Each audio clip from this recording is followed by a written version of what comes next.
Hello friends, कैसे हैं आप लोग। उम्मीद करता हूँ आप सब बढ़िया होंगे और आपकी तैयारी बढ़िया चल रही होगी।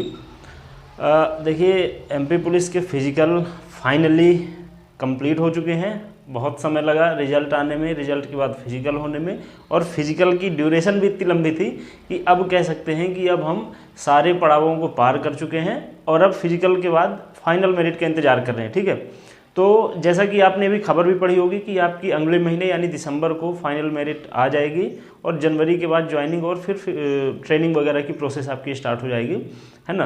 तो आज अपन बात करेंगे कि आपका फाइनल कट ऑफ क्या रहेगा। और क्योंकि फिजिकल ऐसा हुआ है कि लगभग 2 महीने चले हैं, तो जिनका बाद में फिजिकल हुआ है वो बच्चे फिजिकल में स्कोर अच्छा कर पाए हैं, ऐसा देखने को मिला है। तो अपन अब बात करेंगे, मेरे पास कुछ डेटा है, उसका एनालिसिस भी बताऊंगा। मैंने काफ़ी लोगों से संपर्क किया, एक अनुमान लगाने के लिए कि कितना इसमें पेपर में स्कोर रहा और फिजिकल में कितना स्कोर रहा, तो लगभग एक आइडिया लगा सकते हैं अपन। तो वीडियो में आप आखिरी तक बने रहिएगा। मैंने ये एमपी पुलिस एग्ज़ाम 2023, 24, 25 इसलिए रखा है क्योंकि आपकी ज्वाइनिंग होते होते 2025 आ जाना है और 2023 में आपका नोटिफिकेशन आया था, है ना, एग्ज़ाम हुआ था। तो आई होप कि आप ये समझ गए होंगे। देखिए, रिजल्ट का मैंने यहाँ पे रिजल्ट डेट लिख रखी है 10 दिसंबर 2024। ये वो डेट है जिस पे पिछला जो एग्ज़ाम हुआ था एमपी पुलिस का, इस डेट के आसपास उनकी ज्वाइनिंग हुई थी, है ना। तो ये मैंने एक अनुमानित डेट रखी हुई है, बाकी दिसंबर में लगभग तय है कि आपका रिजल्ट जो है तो फाइनल जारी हो जाएगा। और क्योंकि क्या है, इन लोगों का फिजिकल ट्रेनिंग सेंटर जो होते हैं उन पे शेड्यूल चलता है, तो शायद ऐसा होगा कि इनका फरवरी या कि मार्च के आसपास से शेड्यूल रहता है ट्रेनिंग कराने का, तो उसके पहले प्रोसेस निपटाएंगे। तो दिसंबर में रिजल्ट आएगा, ज्वाइनिंग आपकी जनवरी में होगी।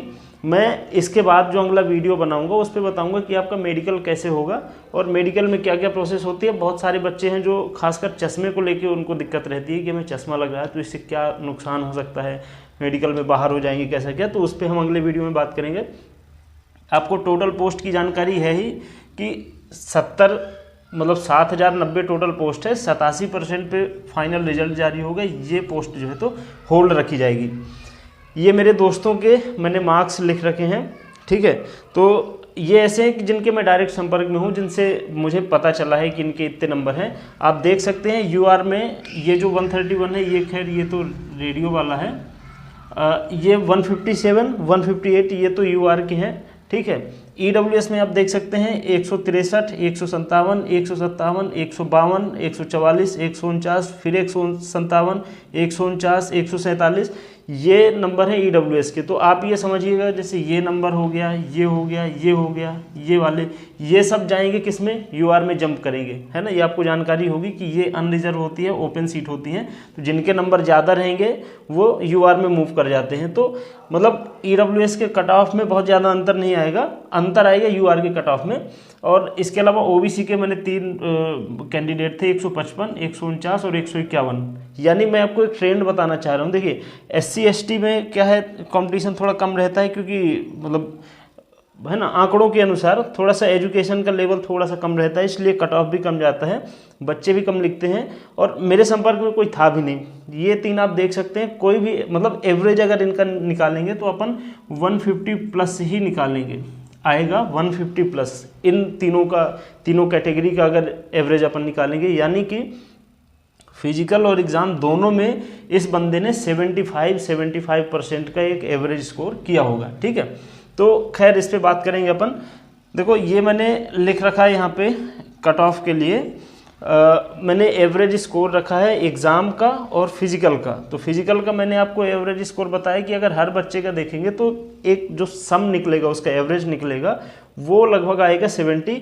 कुछ बच्चों ने 80+ भी स्कोर किया है फिजिकल में, लेकिन ये रेयर बच्चे हैं। अगर पूरे दिन भर में सेंटर में 500 बच्चे आए तो 6 या 7, ज़्यादा से ज़्यादा 8 बच्चे कह सकते हैं जो 80+ जाएंगे, क्योंकि 80+ के लिए आपका फिजिकल बहुत ही शानदार होना जरूरी है ना। तो और ऑब्वियस ही बात है, ये उनके आएंगे जिनके एग्ज़ाम में नंबर कम रहे होंगे। सपोज दैट अगर 65 ही हैं तो वापस ले दे के वो कहानी वहीं पे आ जानी है ना। तो आपने ये भी नोटिस किया होगा कि जिनके एग्ज़ाम में नंबर अच्छे रहेंगे वो फिजिकली थोड़ा वीक होते हैं, और जिनके एग्ज़ाम में नंबर कम रहेंगे वो फिजिकली थोड़ी एक्टिव होते हैं, क्योंकि दोनों विरोधाभास वाली चीज़ें हैं ना। तो अगर यहाँ पे वो बंदा नंबर ज़्यादा खींच रहा है तो एग्ज़ाम में कम होंगे। तो इससे हालांकि नुकसान ये रहता है कि जिनके एग्ज़ाम में नंबर अच्छे हैं उनको कॉम्पिटिशन मिलने लगता है। तो मैंने यहाँ पर लिख रखा है, लगभग मैंने देखा है यूआर में 75 से कम वाले का फिजिकल के लिए सिलेक्शन नहीं हुआ है। तो ये मैंने यूआर में 75 लिख रखा है, और एवरेज फिजिकल का स्कोर एवरेज 70 है। पर इसका मतलब ये नहीं कि सारे बच्चों के 70, कुछ ऐसे हैं जिनके फिजिकल में स्कोर अच्छे हैं। मैंने आपको बताया ये जो सारी लिस्ट है इनमें लगभग सबके फिजिकल में स्कोर 75 से ऊपर ही होंगे, है ना।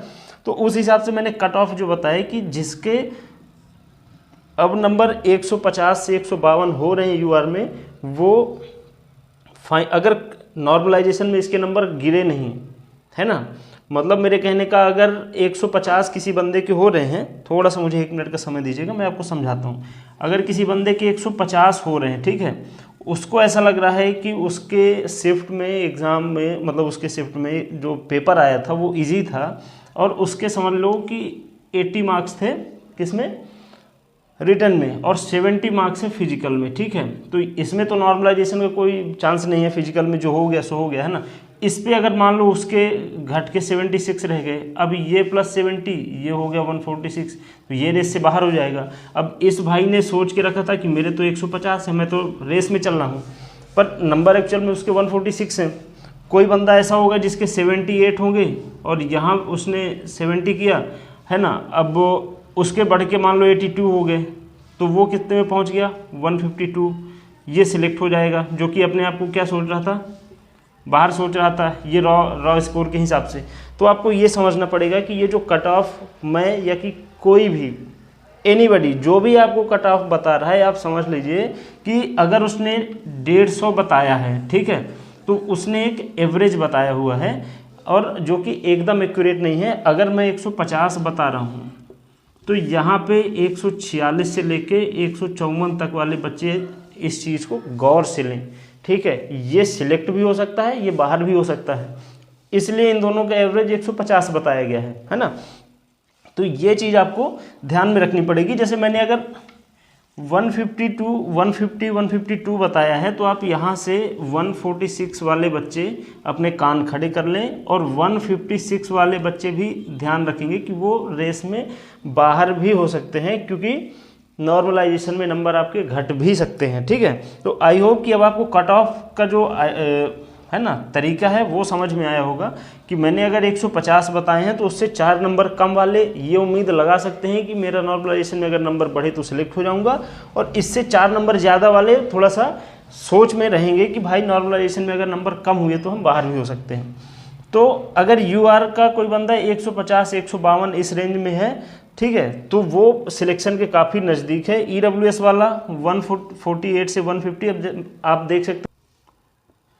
तो ईडब्ल्यूएस वाला अगर कोई बंदा 148 150 के आसपास है तो वो सिलेक्शन के काफ़ी नज़दीक है, यानी कट ऑफ इसी रेंज में जाएगा। अब हम ये किसी को प्रेडिक्ट नहीं कर सकते कि किसके एक्चुअल में कितने नंबर होंगे, है ना।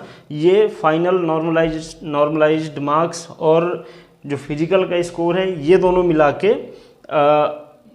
आंकड़ा, मतलब इसके बाद ये कट ऑफ जाएगा। इसमें एक चीज़ ध्यान देने वाली बात ये है कि ये जो ईडब्ल्यूएस का कट ऑफ है ये और यूआर का कट ऑफ, यूआर का हो सकता है 152 प्लस भी जा सकता है, यूआर 150 भी जा सकता है, क्योंकि आप ये प्रत्यक्ष आपके पास आंकड़े रखे हुए हैं। ईडब्ल्यूएस के आंकड़े आप देख सकते हैं, एक बंदे के 163 है, यानी अगर दोनों मतलब इवेंट का देखें एग्ज़ाम और फिजिकल का, तो इस बंदे ने लगभग 81.5 मतलब लगभग दोनों में इतना स्कोर किया होगा। अब आप समझ सकते हैं कि इस बंदे का मतलब है ना परफॉर्मेंस, आप समझ सकते हैं कि ये सीधे सीधे यूआर में जाएगा और यूआर के कट ऑफ को डिस्टर्ब करेगा। तो अगर ऐसे बंदे ज़्यादा निकले तो आपका इन दोनों कैटेगरी का कट ऑफ बढ़ सकता है। आप खुद देख सकते हैं यहाँ पे 163 159 इस रेंज तक के बच्चे हैं, यूआर में 158 वाले भी हैं। ये बहुत छोटा सा डेटा है ना, हम इस डेटा से इतना बहुत ज़्यादा अनुमान बहुत एकदम है ना। एग्जैक्ट नहीं बता सकते, पर फिर भी अगर ऐसे बच्चे हैं जो कि मेरे एक सिंगल के कांटेक्ट में इतने हैं, तो ऐसे बहुत सारे बच्चे होंगे, मैं ये मान के चल रहा हूँ। इसके बाद ओबीसी, आप ये समझो कि जितना ईडब्ल्यूएस का कट ऑफ जाएगा उसी के आसपास ओबीसी का जाने वाला है। यानी अगर ओबीसी वाला कोई बंदा 145 से लेके 155 के बीच में है, तो वो सिलेक्शन के काफ़ी मतलब दायरे में आता है, सिलेक्शन उसका मतलब काफ़ी चांस बनने की सिलेक्शन हो जाएगा। ठीक है, ये मैंने 148 से 150 लिख रखा है। मैंने शुरू में ही बताया था कि आपको 4 नंबर माइनस करना है और 4 नंबर प्लस करना है। इस रेंज के सारे बच्चे एक उम्मीद के साथ एग्ज़ाम के रिजल्ट को देख सकते हैं। फिर एससी का ये वो नंबर है जो कि मैंने एक अंदाज़ा लगाया हुआ है कि इतने बच्चों के नंबर मतलब एग्ज़ाम में आए होंगे, इसके बाद ये फिजिकल देने गए होंगे। तो एससी में आप देख सकते हैं 140 यानी 136 से 144 के आसपास की रेंज वाले एससी में आ सकते हैं, और एसटी भी वही लगभग दिख रहा है, ये बच्चे एसटी कैटेगरी के लिए आ सकते हैं। ठीक है, इसके बाद ये था बॉयज़ का। गर्ल्स का आप देख लीजिए, गर्ल्स में सबसे जो बड़ा एक पॉइंट है वो ये कि इनके फिजिकल में स्कोर ज़्यादा अच्छे नहीं आए होंगे, तो इसलिए इनका फाइनल कट ऑफ कम जाएगा। उम्मीद है कि इससे भी कम जाए, क्योंकि लड़कियों का फिजिकल आप समझो कि बहुत सारी बच्चियां फेल ही हो गई होंगी, मतलब बहुत नॉमिनल स्कोर किया होगा उन्हें, मतलब बिलो 50% भी होगा उनका, बहुत सारी, मतलब आधे से ज़्यादा लड़कियों का 50% से भी कम स्कोर होगा। 50 मैंने शायद ज़्यादा बोल दिया, और कम, क्योंकि रनिंग नहीं निकल पाती, जंप नहीं हो पाता है ना, शॉर्ट पुट नहीं फेंक पाती। तो इसलिए उनका जो डिसाइड होने वाला है उनके एग्ज़ाम के मार्क्स से डिसाइड होने वाला है इनका कट ऑफ, है ना, ये आप समझिएगा। तो मैंने जैसे यूआर के लिए है, ये आप पूरा यहाँ से समझ सकते हैं, ये पहली जो लाइन लिखी है यूआर के लिए है, तो मतलब 145 से 3 नंबर 4 नंबर माइनस करके 145 से 4 नंबर प्लस तक की जो लड़कियां हैं वो सिलेक्शन की दायरे में आएंगी, और हो सकता है इससे कम भी जाए कट ऑफ, 140 पे ही आके गाड़ी रुक जाए, क्योंकि लड़कियों का फिजिकल में स्कोर उतना अच्छा नहीं रहता है। तो आप ये देख सकते हैं, उसी हिसाब से मैंने ईडब्ल्यूएस का लिख रखा है 138 से 40 के बीच में, और ओबीसी का आप देख सकते हैं 142 से 143। इसका कारण ये है कि पिछले जो ट्रेंड है गर्ल्स में, लड़कियों का जो कट ऑफ है गर्ल्स में ओबीसी में जो कट ऑफ है वो जनरल के आसपास ही जाता है लड़कियों में। मतलब ये मेरा अनुमान है, मैं व्यक्तिगत ये अनुमान लगाता हूँ कि इसका कारण थोड़ा सा सामाजिक है, क्योंकि यूआर मतलब जो जनरल में खासकर ब्राह्मण हैं वो पुलिस में अपने बच्चियों को भेजना पसंद नहीं करते, इस वजह से यहाँ कट ऑफ जो है तो यूआर में कंपटीशन कम रहता है। सॉरी मेरी टंग स्लिप कर रही है।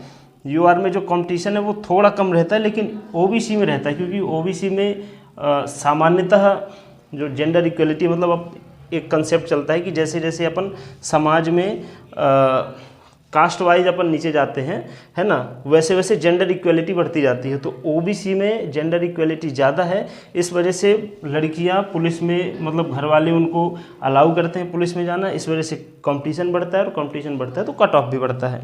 आई होप कि ये आपको कंसेप्ट समझ में आया होगा। तो इस वजह से इनका जो कट ऑफ है ईडब्ल्यूएस का तो मैंने बता दिया 138 से 140, ओबीसी का इसलिए मैंने ज़्यादा रखा हुआ है 142 से 143, मतलब 140 से 145 की रेंज वाली लड़कियां इसमें आएंगी। एससी के लिए ये लिखा है 136 से 138, और एसटी के लिए भी वही लगभग 134 से 136। ये आपका कट ऑफ का सिनेरियो रहने वाला है। मैं आपको एक बार फिर से बता दूं कि this is not final cut off. मुझे नहीं पता कि आपके नॉर्मलाइज्ड मार्क्स कितने हैं, ठीक है, मुझे क्या वो आपको भी नहीं पता, केवल व्यापम को पता है कि आपके एग्ज़ाम के बाद नॉर्मलाइजेशन की प्रोसेस में नंबर कितने रह गए या कितने हो गए, मतलब बढ़ कितने गए या घट कितने गए हमें नहीं पता, लेकिन एक अंदाज़ा लगाया जा सकता है। आप अगर थोड़ा सा अवेयर हैं, थोड़े से आप जिंदा दिमाग के व्यक्ति हैं, तो आप ये समझ सकते हैं कि आपका जो एग्ज़ाम था वो टफ था या इजी था या मॉडरेट था। उससे आप अंदाज़ा लगा सकते हो कि आपके नॉर्मलाइजेशन में नंबर घटेंगे या बढ़ेंगे या लगभग ज्यों के त्यों रहने वाले हैं। तो आई होप कि वीडियो समझ में, कट ऑफ आपको समझ में आया होगा। और चैनल पे अगर नए हैं तो कृपया चैनल को सब्सक्राइब कर लीजिए। मैं इसके बाद जो वीडियो बनाऊंगा वो पुलिस के मेडिकल से रिलेटेड बनाऊंगा कि आपका मेडिकल कैसे क्या होगा। इसके बाद जब आप ज्वाइन कर लोगे तो फिर तो आपको सारे डिपार्टमेंट की जानकारी मिल ही जानी है ना। तो ठीक है, मिलते हैं अगले वीडियो में। चैनल को सब्सक्राइब कर लीजिएगा। तब तक अपना ख्याल रखिए। नमस्कार।